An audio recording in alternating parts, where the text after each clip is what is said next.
Sveiki visi, gera čia būti. Taip, Linai, mes čia visi esame 11-okai, kuriems po metų reikės analizuoti tuos nesąmoningus tekstus, bet šiandien norime tiesiog suprasti, kaip tie tekstai atsiranda jūsų galvoje. Esu sakęs ne vienam pristatymę ir tikrai ne kartą, kad į gyvenimą žiūriu kaip viena didelė objektyvo kamera. Aš šiek tiek studijavau kino kažkada.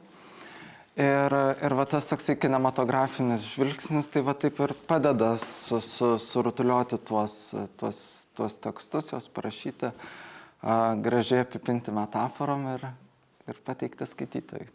Gerai, ačiū. Tai dažnai tas eilėraščių rašymas ir šiaip visa poezija yra žiūrima kaip į labai romantišką dalyką. Koks iš vis buvo jūsų tas vadinamas pirmas kartas eilėraščiais ir kūrybai poezijai? Pirmas toksai, tai gal buvo iš to tokio norėjimo pasakyti apie kažką, bet ne tokiais, sakykime, tai žodžiais gal kokiais mes kalbamės, ta tokia buitinė kalba, sakykime, turbūt tai. Kaip jūsų kūryba reaguoja jūsų bendraamžiai? Yra tas toks momentas, kur neįdomu, bet yra ta aišku dalis, kuriai labai yra įdomu. Ir aš ne kartą esu dalyvavęs tenais ir antitezės renginiuose. Čia paskutinis, man atrodo, buvo balandžio pačioj pabaigoj. Tai ganėtinai šiltai sutinka publika. Ir žmonėms yra įdomu. Tai gal jie ten nėra ten gimimo data, laiku ir vieta ten labai jau tokio pat amžiaus, bet, sakykime, mano amžiaus žmonės tai ganėtinai šiltai sutinka. Tai labai malonu. Mes, būdami 11-okai, labai dažnai analizuojame kūrinius ir ieškome, o ką norėjo autorius tom pasakyti ir panašiai. O kai jūs rašot, jūs įdedat kažkokią tą užkoduotą prasmę, ar tie eilėraščiai tiesiog nutinka? Aš atsimenu, kai tik tai pradėjau rašyti, buvo tas toksai, kur, aš parašau kaip yra ir tas tekstas yra toks nuogas ir ten gal kažkokios didesnės prasmės ir nėra. Bet po truputėlį kažkaip tai artėjant prie savęs pilnatvės tos antrosios mano knygutės, tai kažkaip ir prasidėjo tas toksai, kur čia norisi kažkaip tai, ten nežinau, ten kažkokia automobilio avarija ar dar kažką, ko dar nėra buvo, bet kaip pavyzdį galima teikti, tai norėjosi kažkaip, taip užkoduoti, kad nebūtų taip nuoga, nebūtų taip paprasta žiūrovui atkapstyti. Tai jo. Matau, kad turite su savimi savo kūrybą, tai ar norėtumėte mūsų klausytojams kažką paskaityti? Mielai, dabar tebūnie. Tarp kitko, labai tekstas labai aktualus aplinkai, nes vadinasi po pamokų. Jo, aš jau daugeliu kam yra 7 pamoka. Ai, tai jau taip norisi. Jo, bet ne visai apie mokyklas. Skamba maždaug taip. Poliklinikoje tai baugu. Mes vaikštome kartu su draugu. Tie koridoriai tokie ilgi ir tamsus, o mūsų vardai tokie keisti. Čia, žiūrėk, senukas su 2 galvom nueina. Man širdis iš vaizdo apmiršta, tik nežinau kodėl.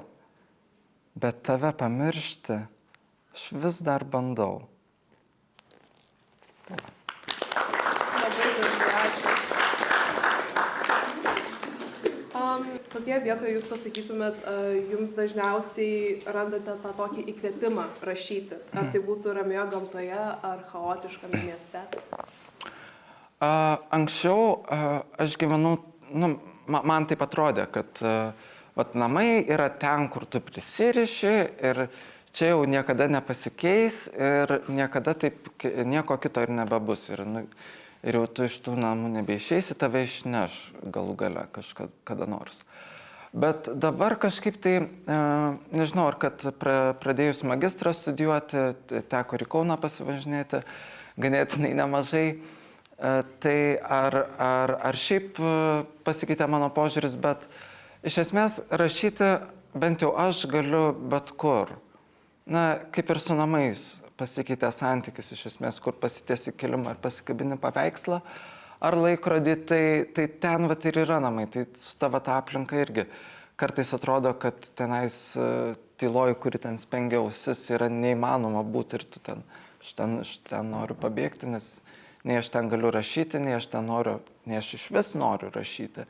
Bet iš kitos pusės tada yra tas momentas, kur kartais, ne visada, bet būtent tada aš ir tik tai ir galiu rašyti. Tai aš esu, šitoj vietoje jau kada pačiumpa mane rašiklis, tada ir rašau. Nėra tokios vietos, kur aš būčiau labai prisirišęs, kad tik ramiai aplinkoje aš galiu rašyti. Ar ten, nežinau, tik troleibusų važiuojant. Tai... O šiaip jeigu taip pasakius, kodėl būtent eilėraščiai, kodėl ne pasakos, ne apysakos, ne didžiausi romanai? Romanas turi, kad romaną suprasti, apie ką jis yra, tai reikia visą perskaityti. O eilėraščiai bent jau kol kas ir tie rinkiniai jų yra tokie, kad tu gali perskaityti. Ir tai vargu ar bus susiję, nebent tai yra skyrius ir visa serija tų eilėraščių būtent apie tą kažkokį konkretų objektą, žmogų, aplinką, ar kad ir kas tai bebūtų. Bet nežinau, tiesiog gavosi kažkada ir kažkaip gaunasi. Tai labai konkretaus atsakymo šitoje vietoje aš negaliu pateikti, kodėl būtent tai. Aš kartais kol kas dar tik tai į juodraščius būna parašau ten esė ar kažką tokio, trumpučius tokius, gal kada nors kas nors išlys į dienos aplinką, bet kol kas aš nežinau, nesu apsisprendęs. Dabar yra labai populiaru sakyti, ypač tarp jaunimo, kad mes tiesiog nebeskaitome knygų, nes ar tai tą laiką užima telefonai, socialiniai tinklai, ar tiesiog pasibuvimas mieste su draugais. Tai kam tada rašyti tuos eilėraščius? Ar poezija gali konkuruoti su tais mūsų mylimaisiais socialiniais tinklais? Nemanau, kad gali konkuruoti apskritai, nes tai yra labai skirtingos medijos. Knygos yra viena, o ten kinas ar ten tie trumpieji vaizdo įrašai yra visai kas kita. Tai vargu ar gali konkuruoti, bet rašyti, mano labai mylima dainininkė, poetė, knygų autorė Patti Smith yra sakiusi, kad kartais tu rašai knygas, pavyzdžiui, poezijos, ir jas gal skaitys 10 žmonių, bet tu vis tiek turi daryti tai, kas yra tavo pašaukimas. Nes tai yra, tu negali dabar, nieks neskaito, tai aš ir neberašysiu. Taip gal skaitys tie 10 žmonių, bet tai bus tie žmonės, kurie skaito. Taip ir tu 10, galbūt ten po metų ir kitų prisijungs dar 10 ir taip ir augs ta auditorija. Galbūt labai nišinė, bet jinai bus. Labai ačiū.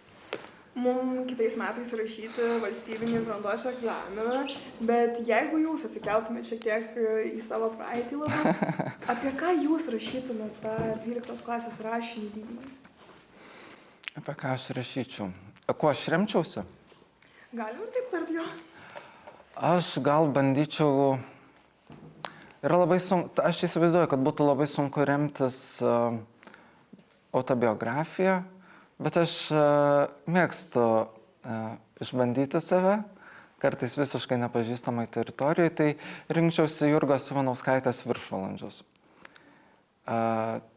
Ten yra nebaigta paskutinė jos knyga, žodžiu, ten nebaigė jos, nes jinai 2000 metais išėjo. Ir tai yra labai nuogas kūrinys. Labai nuoga knyga, nes ten jinai iki detalių aprašo, kiek ten to kraujo buvo tą dieną lovai. Kas nežino, tai jinai sirgo ten paskutinės stadijos vėžių, sarkoma. Ir, žodžiu, ten labai detaliai jau taip, aš atsimenu, aš net kai ją baigiau skaityti, aš ten gal ten mėnesį ar kažkiek, aš paskui net nenorėjau nieko kito skaityti, nes tai yra labai literatūrinė prasme, toks svorį turintis kūrinys, nors knyga nėra labai stora, bet tai yra, toks rimtas. Daug moralinio krūvio. Jo, daug moralinio krūvio. Tai aš bandyčiau tuo. Ar gautųsi, nežinau, bet pabandyti, nepabandžius nesužinosim. Ar dar yra tokių eilių, kurios, pavyzdžiui, dabar yra įstrigusios galvoje, kurias norėtumėte mums paskaityti? Tarp kitko, kalbant apie apie Jurgą Ivanauskaitę aš prisimenu vieną tekstą, kuris nėra dar publikuotas. Jis yra gal poro savaičių senumo. Ir tiesą kalbant, buvo labai, nes už manęs dar didesniuose renginiuose stovi visa komanda. Ir aš ilgai mes tarėmės, ar čia yra, ar galima jį, ta prasme, įdėti kažkurį renginį, ar jis geriau tegul nugula į stalčius, bet kažkaip tai pavyko jam nenugulti. Jis vadinasi Tavo veidas. Aš nebijau tavo skausmo, esu tavo sūnus. Aš nebijau tavo baimės, esu tavo dalis. Šią siaubingą žiemą ištversiu kaip vaikas, kuris nebijo likti pas svetimą žmogų. Nebijau, nes baimė yra beviltiška. Nemirsiu, nes negaliu pasiduoti. Išgyvenčiau ir norėčiau gyventi, jei tik šis pavasaris truks amžinai. Bijau aš tavo veido, o man jis toks svetimas. Bijau aš tavo žvilgsnio, nors pažįstu jį puikiai. Tai va. Iš kur kilo idėja tokiom eilėm? Ši žiema buvo psichologiškai labai sunki. Buvo labai daug veiksmo, visokių darbų ir tiesiog va, tas toksai pelkių, sakykime, kaip braižyti pelkę buvo iš esmės tas pats. Sunku, gilu ir be pabaigos. Tai vat ir kilo toksai, vat, sakykime, gal sunkesnis tekstas. Tai va. Jūs, kol skaitėte eilėraštį, minėjot, kad šis tekstas vos nenugulė į stalčių. Taip. Tai ar jūs turite tokią vadinamą šiukšliadėžės taisyklę, kad kažkurie tekstai vis dėlto nepasiekia savo žiūrovą, savo skaitytoją ir nugula ilgam laikui ir niekada neišvys dienos šviesos? Čia yra labai įdomus momentas, nes iš esmės mano antra knyga tai buvo po keletos metų iš šiukšliadėžės surinkti tekstai, jeigu taip metaforiškai labai kalbant. Kas man atrodė racionalu, aš perrašiau, paredagavau, tokį korektoriaus vaidmenį atlikau ir tada vat, ten dar ir naujų pridėjau ir va, taip pat gimė ta antroji knyga. Tai yra tas momentas, yra tekstai, kurie, pavyzdžiui, rašai ir pabaigos nėra. Nepasirašo pabaiga. Nesugalvoja, ar ten kažkaip tai, nežinau, linksniai nesidėlioja, ar dar kažkas tai. Ir yra tas dalykas. Kartais būna labai liūdna, kad kažkuris tekstas taip atrodo, norėtųsi jį parodyti, bet negali, nes nepabaigtas, nepasirašo pabaiga, nesigauna. Tai vat, bet kas kiek laiko aš vis pasižiūrau, kas ten nugulė ir ką galima būtų kažkaip gal pabandyti parašyti pabaigams. O šiaip be pabaigos eilėraščių nedrįstumėt paviešinti? Na tai tada literatūriškai būtų logikos trūktų. Na taip tekstas eina ir čia taip pikš. Bet yra tekstų, kurie baigėsi daugtaškių, nes sakinys taip pasibaigia daugtaškių. Bet čia elementari lietuvių kalba, lietuvių kalbos taisyklės. Tai nedrįsčiau aš taip kažkaip tai, nebent, nežinau, tai būtų kažkokios poetinės miniatiūros ir tai būtų tada iš vis ten po porą žodžių, ten tokie aš šiaip labai mėgstu poetinės miniatiūras, ten atsiverti, paskaitai kažką tokio trumpo, gauni kažkokio tai įkvėpimo ten daryti kažką toliau, ten nežinau, kad ir baldus toliau ten rinkti, naujus namus įsirengiant. Tai jo, būna taip, bet kol kas tai aš nedrįstu publikuoti tekstų be pabaigos. O palikti interpretuoti skaitytojui, tokių nekyla minčių? Aš manau, kad skaitytojas turėtų ir dažniausiai interpretuoja tekstus. Nes tai, kas man rašant tekstą buvo aktualu, tai nebūtinai yra aktualu skaitytojui arba, nežinau, ir skaitytojas nuasmenina savaip.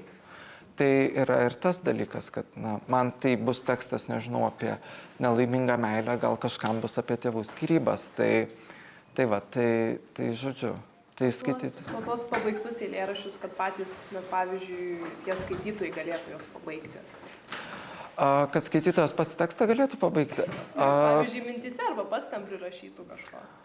Čia galėtų būti, nežinau, edukacija žemesnių klasių vaikams ar kažkas tokio, bet kol kas tai aš apie tai dar negalvojau, kad skaitytojas pats tekstus pabaigtų. O tada kyla klausimas, o tai kas yra autorius? Tai jo, čia būtų labai sudėtinga. Čia jau deep dive'as toks biškis. Kalbant, net nežinau apie tokias gal pirmas meilės literatūroje, kokios būtų jūsų? Anksčiau, atsimenu, labai mėgau Vegą Vaičiūnaitę. Turbūt niekam nėra tekę girdėti ir visiškai nenuostabu. Nežinau kodėl, bet vis kažkaip save pagaunu, kad man patinka tekstai tų žmonių, kurių jau nebėra tarp mūsų. Ir Vegos jau nebėra jau kiek 22 metai. Jinai šiaip yra man kūrybinis įkvėpimas. Jinai vadovavo aplinkos teatro trupei Miraklis. Jie ten statydavo spektaklius su milžiniškom lėlėm, ten beveik 3 metrų aukščio tos lėlės. Milžiniškos yra, ta prasme, žmogaus ūgiui neprilygsta. Ir visą tai, kaip jinai kūrė, tai yra atskiras įkvėpimas, nes visiškai nepaklusti ten teatro taisyklėm, nes, kaip mes suvokiam teatrą, tai yra, bet iš esmės panašaus dydžio dėžutė, kaip yra už mūsų užuolaidos, ir ten kažkas kažkuo tai apsimeta, bet jinai nekentė to melo, nes iš esmės, pažiūrėjus į tą teatro sceną, tai yra melas, o jinai to nekentė ir man tai yra toks, bet čia galbūt toks vienas iš pirmųjų. Tada, aišku, mano mylimiausia Patti Smith. Jinai yra didžiulė ir po šiai dienai yra didžiulė mano meilė. Aš dabar skaitau jos naujausią knygą Angelų duona. Ir iš tikrųjų aš labai kviečiu ir jūs atsiversti. Tai yra, išleido kitos knygos, tarp kitko. Ir jinai sugeba, aš labai baltai pavydžiu to, kaip jinai sugeba tokius paprastus dalykus, žinot. Būdama kaip ten 20, nežinau, gerdavo kavą su vakarykštėm spurgom, ten pigiausiai spurginiai, ten prieš kokių 50 metų, New York'e. Ir jeigu jūs norit pajausti, kas yra, kuo žmonės gyveno prieš 50 metų, tai yra 76 metais New York'e, tai aš labai rekomenduoju, nes tai yra nuostabiai ir taip detaliai ir taip įdomiai, nors tai yra beprotiškai paprasti dalykai. Tai čia yra po šiai dienai, taip, didžiulė mano literatūrinė meilė. Ačiū labai, tai man irgi labai patinka, kai yra ar poezijoje, ar literatūroje tiesiog yra rašoma apie paprastus dalykus, tas pats ir filmuose man labai patinka. Ar dar turite klausimų? Šiaip asmeniškai prisipažinus, aš ir pati rašau eilėraščius ir juos kažkaip kaupiu, galimai jie neišeis kažkur labai ten į visumą, bet artimiausiai draugai tai pamato. Ir klausimas toksai labiau gal suasmenintas man, bet kaip jūs paskatintumėt tą jaunąją kartą, gal net ir jaunesnius už mus, kad jie toliau rašytų, kad jie kurtų, kad ta literatūra nedingtų tiesiog? Aš sakyčiau, yra toksai anglų kalboje pasakymas break a leg. Nusilaužkit koją ir, žodžiu, varykit toliau į priekį. Nes, žinot, galima galvoti, kad oi, čia nepakankamas, aš čia ta.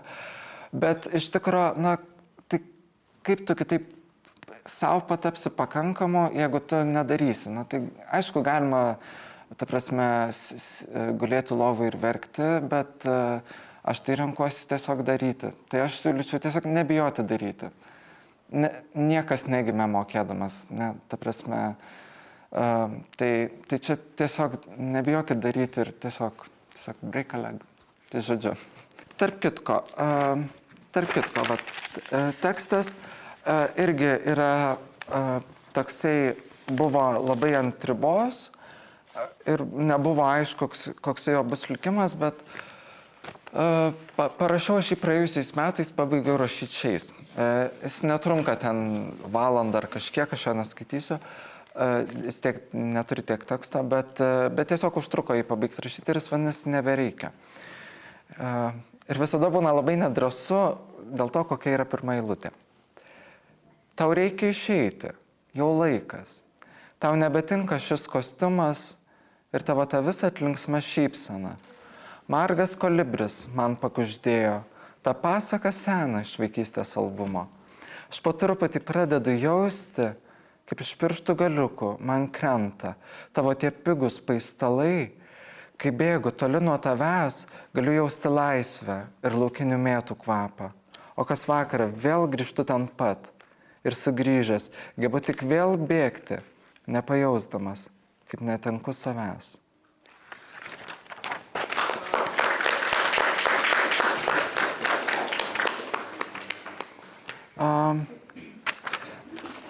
Ir čia vat yra tekstas, jis yra mano vienos kolegės vienas mylimiausių ir kituose renginiuose yra jau net nekyla klausimų, kam jisai atiteks, ar mes kažkaip jį kartu bandysim skaityti, čia yra labai, jau atsimenu, net kai audio knygą įrašinėjom, jau čia buvo aišku, kad čia bus Ievos tekstas, bet aš manau, jinai tikrai nesupyks, kad aš šiandien jį paskaitysiu. Ir jis, tarp kitko, aš net galbūt galėčiau atvertęs pirmą knygą parodyti, kurioje vietoje jisai turėjo būti, bet man jis tada pasirodė nepakankamas, absoliučiai nepakankamas. Ir jis tiesiog kažkur tai ten dingo tarp Wordo dokumentų. Ir paskui aš, ieškodamas kažkokios jau parašytos medžiagos, aš jį vėl atradau. Ir aš labai džiaugiuosi, kad aš jį atradau, kad jis nedingo kažkur. O skamba jis maždaug taip. Aš esu toks pilnas tavęs, jo galėčiau būti tavimi, bet mano plaučiai pilnaties pilni. O tu galėtum būti aš, bet pilnatis veda iš proto tave. Ir tik Dievas žino, jog vargstam abu. Visgi, kaip visa tai nuostabu, būti gyvu ir mirusiu tuo pačiu. Nes tu man, o aš tau išgalvotas. Ši naktis, dėja, jau baigėsi, o mano laivas kitoje dienoje plaukia ramiai link mūsų. Taip. Šitas nesibaigiantis bėgimas, kuris bėga greičiau nei aš, mane jau lenkia kelis kartus. Šitas nesibaigiantis žaidimas jau žaidžia su manimi, o ne aš jį žaidžiu. Aš tarsi vudulėlė jaučiuosi badama žvilgsniu tų akių, aštriais smaigais į širdį, gilių, tarytum vandenų. Niekaip negaliu įslysti į tarpą tarp gyvenimo ir žaidimo. Aš įdedu disketę į kompiuterį ir laukiu, kol jį užkraus. Vis tiek negaliu pabėgti nuo minčių savų. Ir staiga aš suprantu, kad išnykstu, kaip dūmas rūke. Tai va. Tai ačiū Jums labai, ačiū, kad apsilankėte, labai įdomu buvo klausyti Jūsų kūrybos ir Jūsų atsakymo. Tikrai mes abi ir visi mes linkim Jums didžiausios sėkmės ir kad tikrai gali būti tavo. Ne.